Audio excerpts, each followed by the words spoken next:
vamos a tocar se titula Resolviendo conflictos familiares. Resolviendo conflictos familiares. Hay guerra en Siria, pero también hay guerra en algunos hogares en esta iglesia. La guerra está por todos lados. Y vamos a ver a través de la palabra de Dios cuáles son los principios que ayudan a una familia a salir de la guerra, de los conflictos que tienen entre ellas. ¿Y cuántas quieren que su familia sea un oasis de paz? Amén. Esa es la voluntad de Dios para nuestras vidas. Si exploramos la historia de los diferentes personajes bíblicos, vamos a encontrar a una familia en particular en las Escrituras, en el libro de Génesis, a partir del capítulo 30, comienza a relatar su historia. Y es la familia de Jacob. Esta familia tuvo grandes problemas que hicieron que vivieran episodios de mucha tensión, episodios en la vida de cada uno de ellos donde parecía que todo en la familia iba a terminar mal. Imagínese usted los diferentes conflictos que esta familia tuvo que atravesar. Para empezar, por ejemplo, era una familia compuesta de múltiples esposas. Y usted sabe que cuando hay para un hombre o para una mujer diferentes matrimonios y muchos hijos de diferentes matrimonios, el conflicto es sumamente duro, y esto era lo que pasaba en la familia de Jacob. Habían hijos de una, habían hijos de otra, 4 esposas demandando, hijos entre ellos peleando por la atención del papá, peleando por los regalos del papá, celosos entre ellos. Y había mucho conflicto producto de que era una familia de múltiples orígenes. También había rivalidad entre los hermanos. La Biblia describe cómo ellos se sentían celosos de uno en particular, que era José, porque había una marcada preferencia hacia él. Habían también envidias, habían favoritismo. Jacob obviamente tenía una esposa favorita y los hijos de su esposa favorita eran sus hijos favoritos. Eso causó que en la familia obviamente hubiera demasiada competencia, rivalidad entre los hermanos. También es una familia donde el incesto tocó la puerta. La Biblia dice que en una ocasión Rubén, el hijo mayor de Jacob, se acostó con una de las esposas de su papá. Esto hizo de que Jacob tomara medidas aún al final de la vida, porque son daños que no se pueden fácilmente perdonar y disculpar. Cuando hay incesto, cuando se abusa del lecho matrimonial, de la cama, hay mucho dolor. También hubieron asesinatos, hubo una violación, la hija mayor. Imagínese qué sentiría usted si usted tiene una hija, la única hija, y esta hija es víctima de una violación. Hubo el dolor de la familia, tuvo que enfrentar eso. No lo enfrentaron de la mejor manera, porque la Biblia cuenta de que los hermanos de esta muchacha tomaron una venganza que fue muy desastrosa para una comunidad entera, para un pueblo entero. Hubo asesinato, también hubo mucha traición. Los hermanos de José lo traicionaron, lo vendieron como esclavo. Y aparte de eso, para cubrir todas las cosas que habían hecho, era una familia donde se manejaba mucho la mentira. La mentira era consistentemente una herramienta para ellos, para cubrir la maldad y las cosas que ellos estaban haciendo, que atentaban contra la unidad familiar.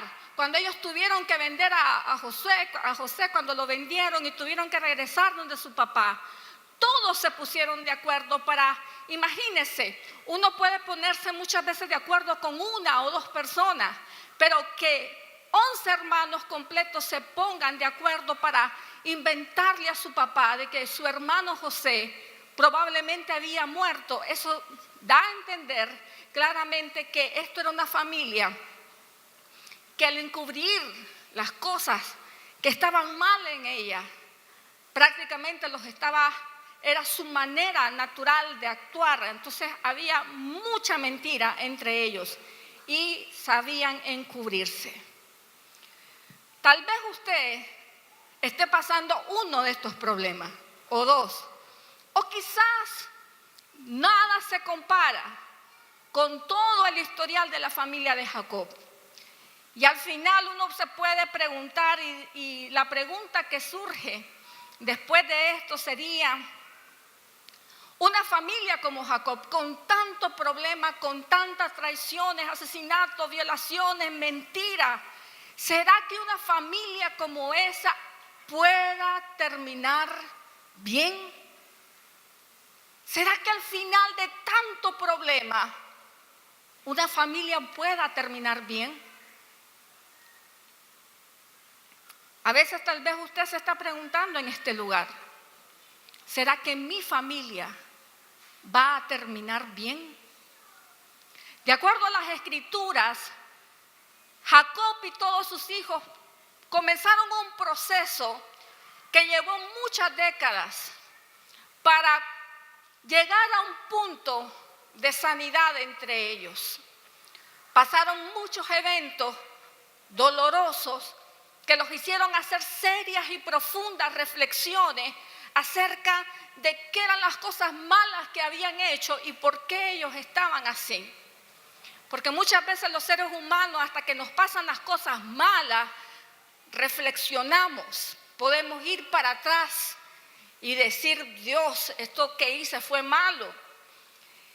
Y pasaron cosas sumamente duras en la familia de Jacob para que se llegaran a conclusiones que hoy vamos a ver, que llevaron poco a poco hasta el momento final de la familia, donde vemos a una familia totalmente restaurada y totalmente unida.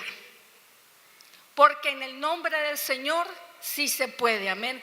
Cuando Dios está en la familia, por muy difíciles que hayan sido los conflictos que han habido entre cada uno de ellos, Dios puede hacer que tengamos un final feliz, amén. Y yo declaro en el nombre de Jesús que usted y su familia van a tener un buen final. ¿Cuántos dicen amén? Amén. Amén. ¿Qué pasó? ¿A qué reflexiones? ¿Qué fueron las cosas que ellos cambiaron para que su familia se restaurara? Lo primero que pasó es que ellos, al final de la vida, llegaron a una conclusión: que lo que uno siembra, eso también cosecha.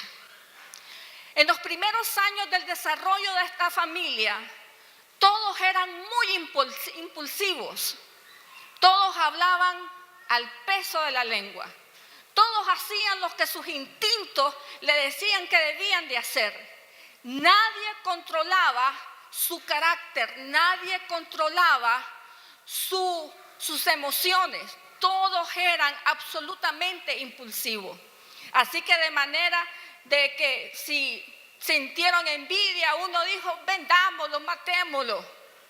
Todos actuaban completamente guiados por sus impulsos. En una ocasión también, cuando violan a Dina, las Escrituras dicen de que los hermanos de Dina impulsivamente fueron y asesinaron a los hombres de todo un pueblo, usando engaño y desventaja hacia esas personas.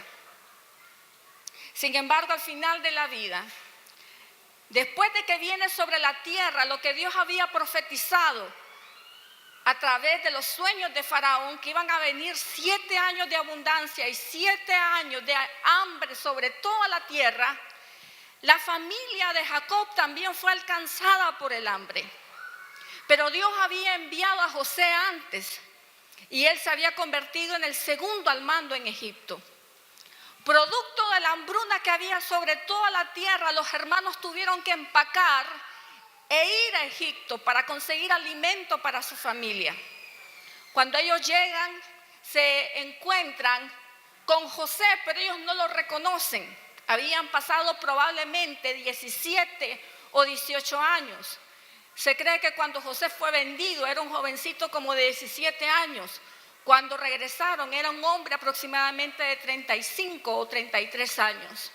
Así que ellos no pudieron reconocerlo. Una persona cambia muchísimo entre la adolescencia y la etapa adulta.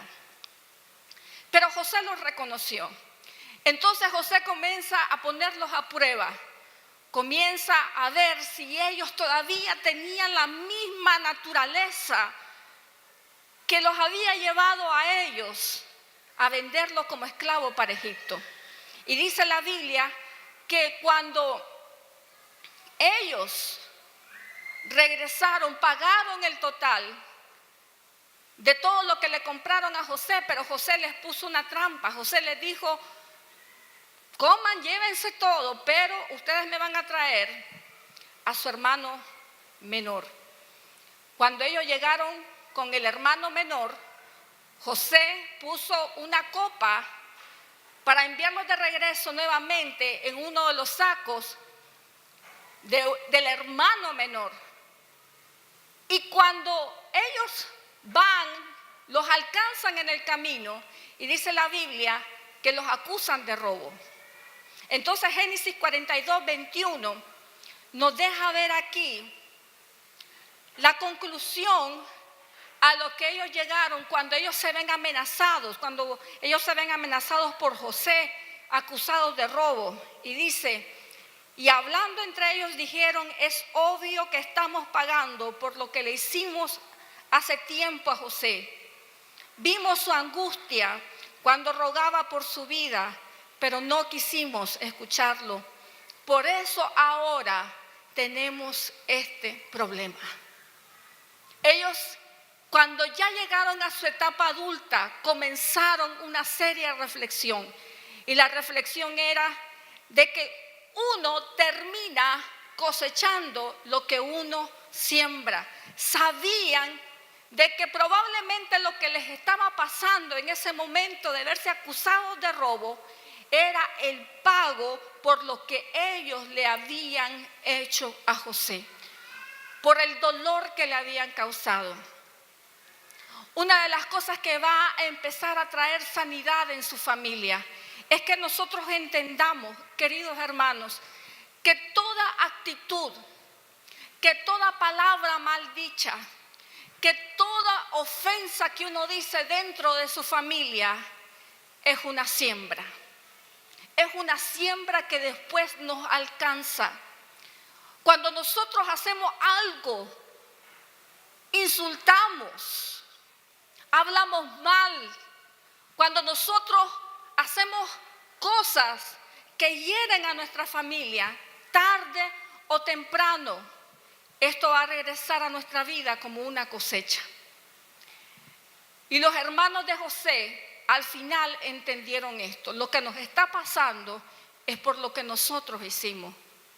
La Biblia dice, miren lo que dice la Biblia, dice que el sabio con el consejo tiene, pero el necio ni con 100 azotes.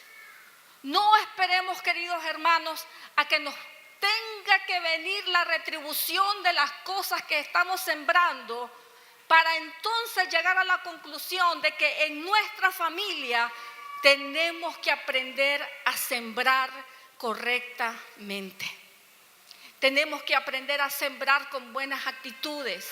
Tenemos que aprender a sembrar paciencia. Tenemos que aprender a sembrar servicio, sacrificio por ellos. Porque no vale sino hasta que nos pasan las cosas que llegamos a la conclusión.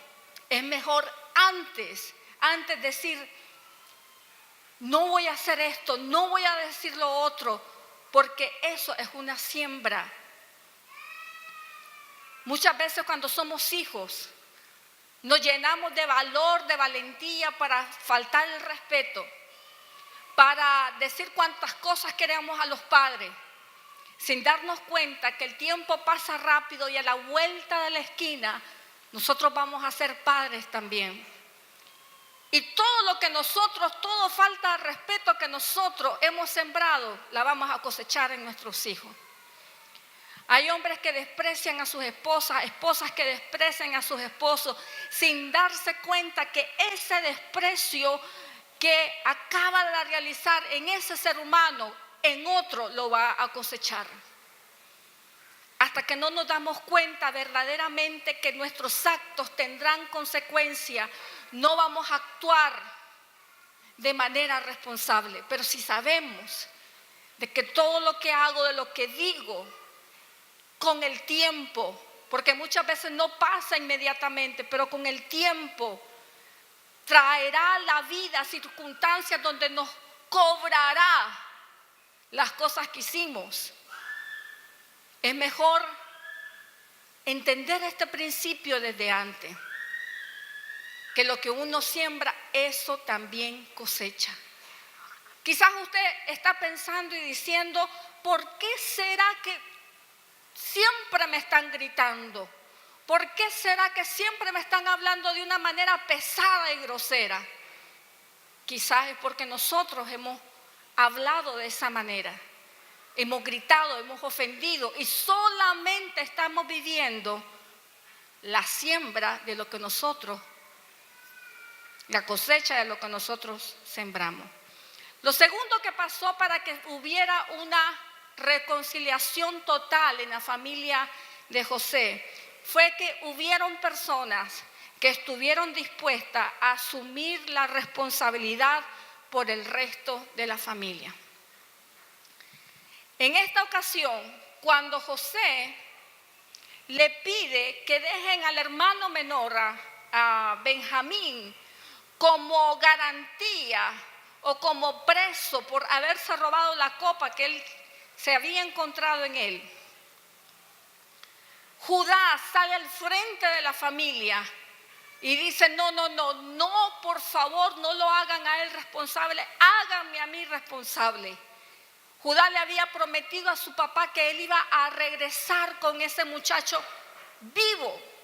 El papá le había dicho, si ustedes no regresan con Benjamín vivo, ustedes van a hacer de que yo me vaya a la tumba lleno de dolor. Entonces en Génesis 43, versos 8 y 9, Judá le había hecho una promesa a su padre y le había dicho, envía al muchacho conmigo y nos iremos ahora mismo, de no ser así todos moriremos de hambre, y no solamente nosotros, sino tú y nuestros hijos. Yo garantizo personalmente su seguridad. Puedes hacerme responsable a mí si no te lo traigo de regreso. Entonces cargaré con la culpa para siempre. Aquí vemos a un hombre, a Judá, ya un hombre maduro, diciendo, yo asumo la responsabilidad de cualquier cosa que pase con este muchacho. La verdad, hermano, es que muchas veces los conflictos en la familia no se resuelven porque nunca hay una persona que esté dispuesta a asumir responsabilidad de las situaciones. Siempre se está esperando que sea otro el que tome la iniciativa. Siempre se está esperando que sea el otro el que busque cómo resolver los conflictos que se dan en la familia. Pero aquí vemos a un hombre, a Judá, diciendo, yo me hago responsable. Pero este espíritu no solamente ya estaba en Judá, sino que estaba en todos los hijos de Jacob. Cuando por fin la Biblia dice de que ellos están ante José y los va a echar preso, en Génesis 44, 16, Judá hace valer la promesa que le dio a su padre y le dice, oh mi señor, contestó Judá, ¿qué podemos responderle? ¿Cómo podemos explicar esto? ¿Cómo podemos probar nuestra inocencia? Dios nos está castigando por nuestros pecados. Mi señor, todos hemos regresado para ser sus esclavos, todos nosotros, y no solamente nuestro hermano que tenía la copa en el costal. ¿Qué es lo que nosotros vemos aquí? Vemos a una familia dispuesta toda a llevar junta la responsabilidad de los conflictos, de las penas, de los problemas que enfrentaban como familia.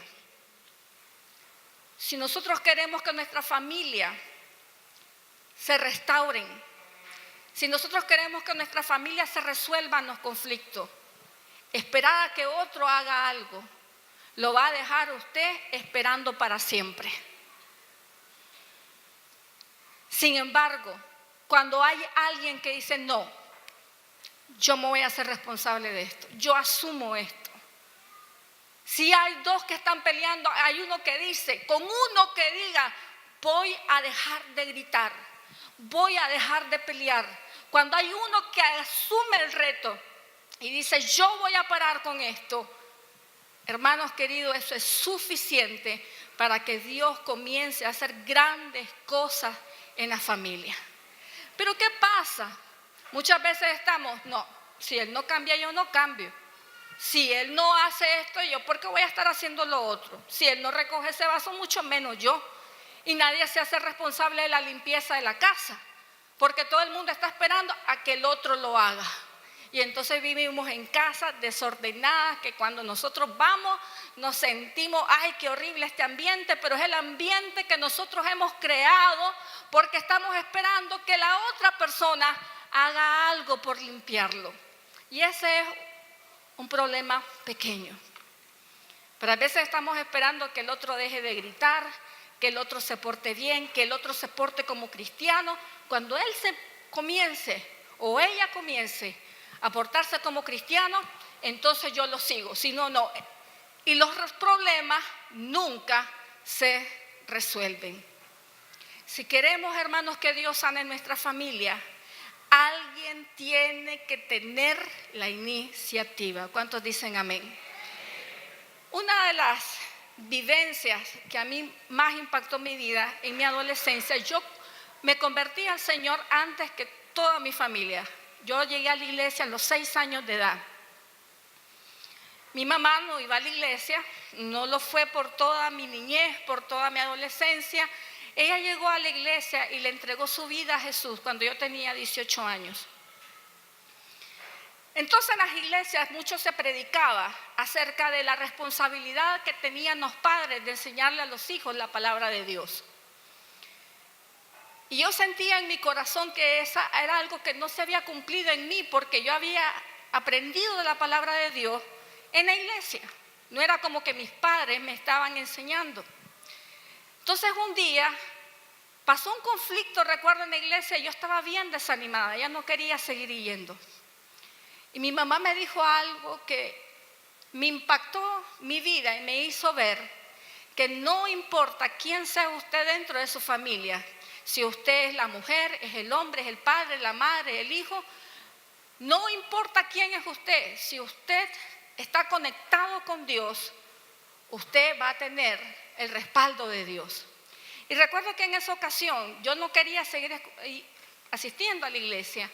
Y mi mamá me dijo esto, me dice, Carolina, no dejes de ir, porque tú eres para mí mi columna espiritual. Yo no podía creer que una muchacha de 19 años fuera la columna espiritual de su familia. A veces las mujeres están esperando hasta que el hombre, la cabeza del hogar, sea la columna espiritual de la familia. A veces los hijos están esperando de que el papá o la mamá, la cabeza del hogar, sean la columna espiritual de la familia. Pero no hace falta que sea el de mayor jerarquía en la familia.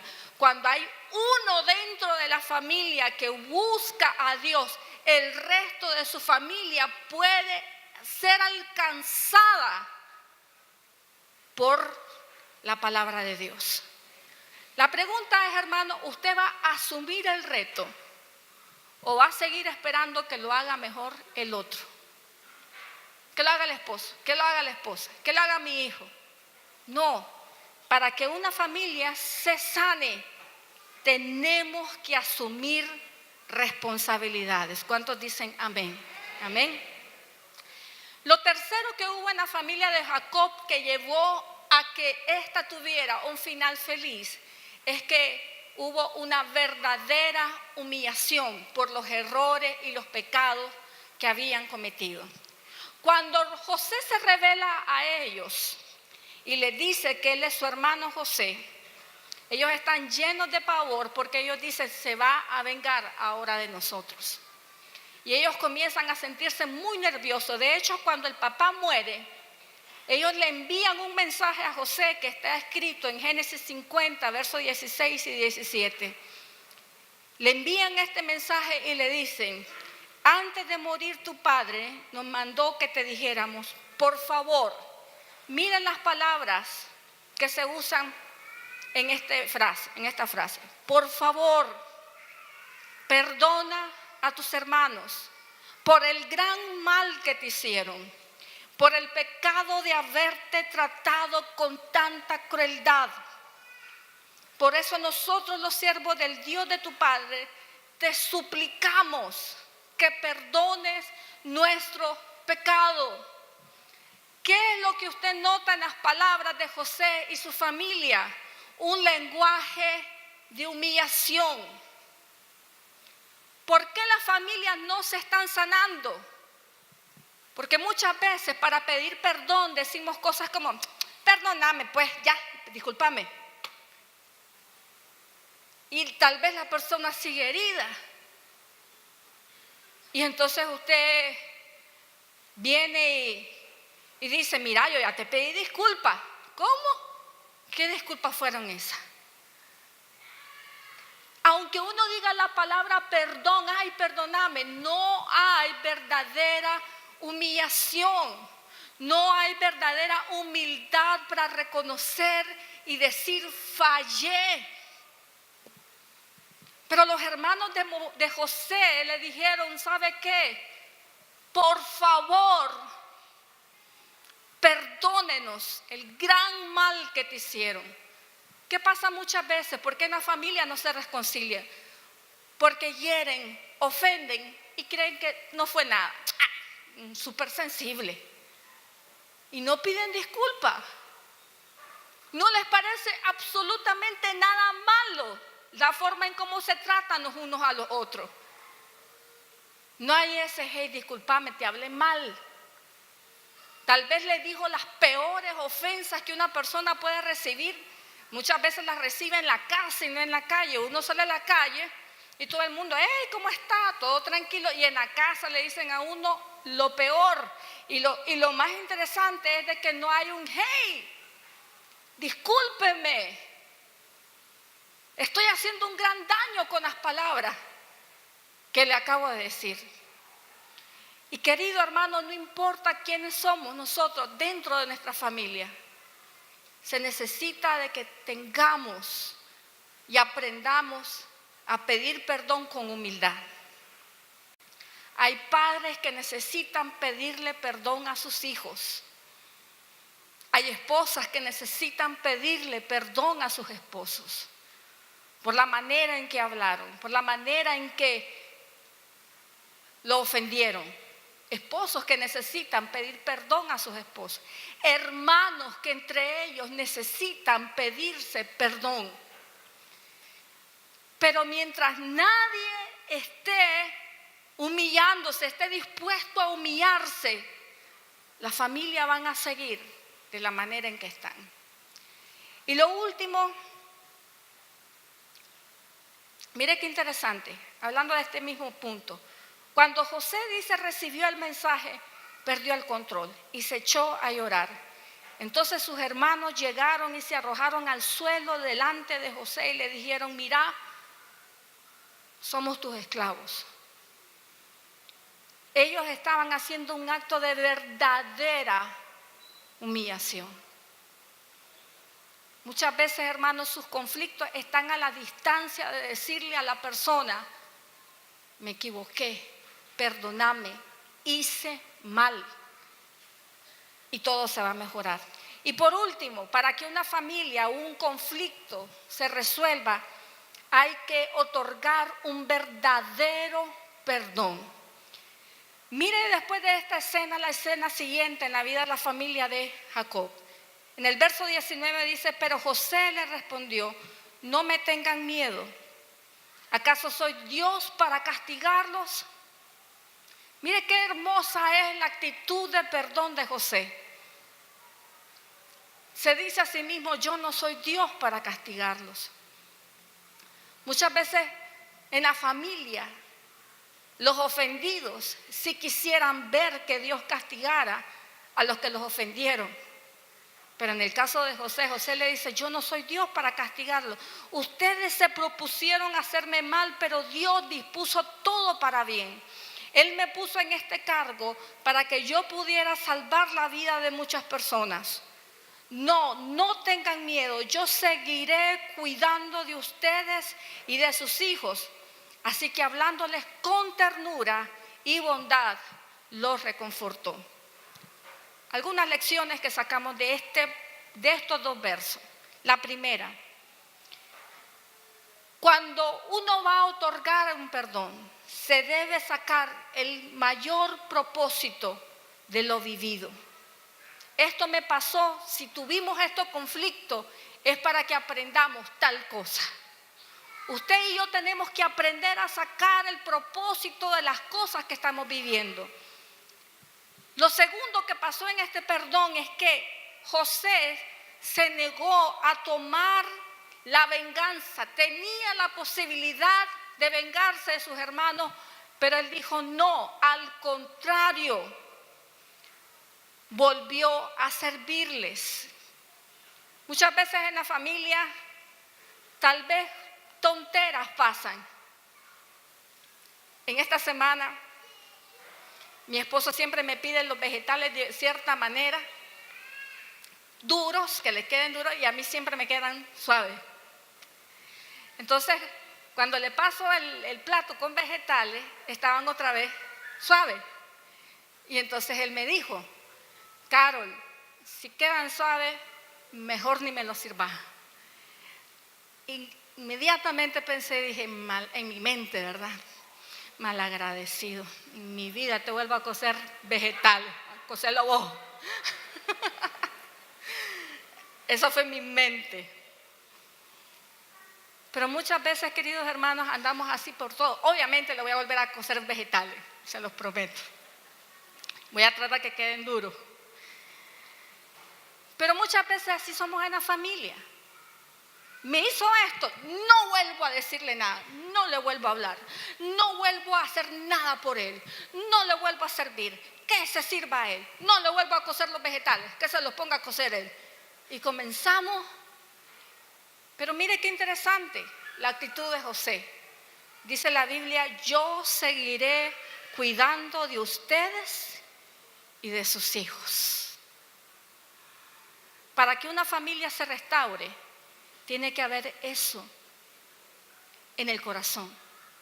La disposición que si te fallaron, aún con todo y eso, hey, tranquilo, yo voy a volver a servirte. Mientras no haya eso, mientras el orgullo de, no, yo no vuelvo a hacer eso, permanezca en nuestras vidas, hermanos, ¿qué familia se puede restaurar?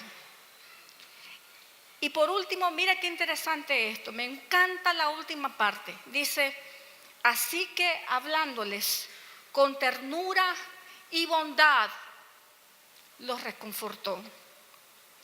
Hermanos queridos, si tan solo cambiáramos la manera en que nos hablamos los unos a los otros en la familia, su hogar sería muy diferente.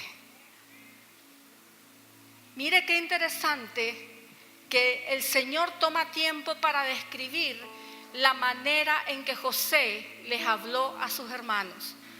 Dice que les habló con bondad y ternura. Diga conmigo ternura. ¿Hace cuánto tiempo usted no le habla con ternura a su esposo o a su esposa? ¿Hace cuánto tiempo no le habla con ternura a sus hijos adolescentes? Muchas veces pasa que los hijos chiquitos le inspiran mucha ternura a uno. Ay, mi chiquito, mi mamá. Pero cuando ya están grandes, levantate de la cama, bellonazo, Aragán, ¿qué te pasa? Se acabó la ternura. Se acabaron los diálogos de ternura. Pareciera que solamente dentro de la familia tienen permiso para practicarse entre los 0 y los 5 años, porque allá a los 6 ya estamos chavalos, quítate de mi vista, déjame en paz. Dice mi esposo por chiste, porque estoy que quiero escribir un libro. Me dice, yo te voy a ganar. Yo voy a escribir un libro, primero que vos. Me dice, ay, ¿cómo se va a llamar tu libro? Le digo, déjenme en paz, déjenme tranquilo, dice. Qué interesante ese libro.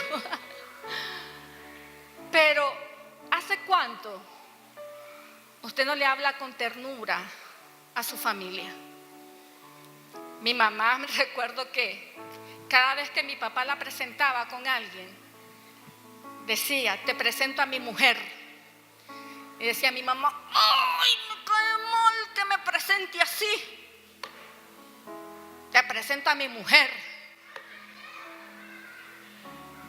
¿Por qué no decir te presento a mi esposa, al amor de mi vida? Te presento a la mujer que me inspira desde que me levanto, a la que cocina vegetales cocidos, suaves para mí, o algo más bonito, ¿no? Que te presento a mi mujer.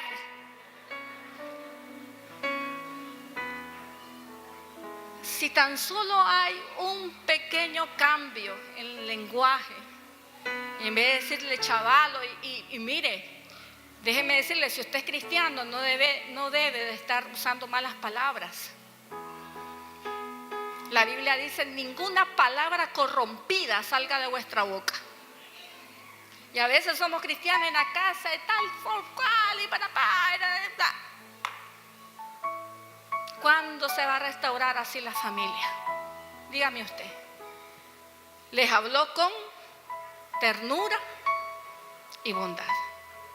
¿Qué le parece si hoy, y tal vez de todo este mensaje, empiece a practicar hoy este punto, solo este punto? Empiece a hablarle bonito a la gente que vive con usted. Mi amor, mi gurunguñón, qué sé yo. Espochito, espochita. Diferente. Solo con eso los conflictos en su familia van a empezar a resolverse. Amén. Cierre sus ojos conmigo en esta mañana. Y vamos a orar para que el Señor, usted pueda encontrar un cambio en la familia. En vez de decirle a su esposo, vos, hacé tal cosa, ¿por qué no le dice hoy amor, corazón, dulzura, cariño? No sé, Dios le va a iluminar a usted. Vamos a orar, Padre, en el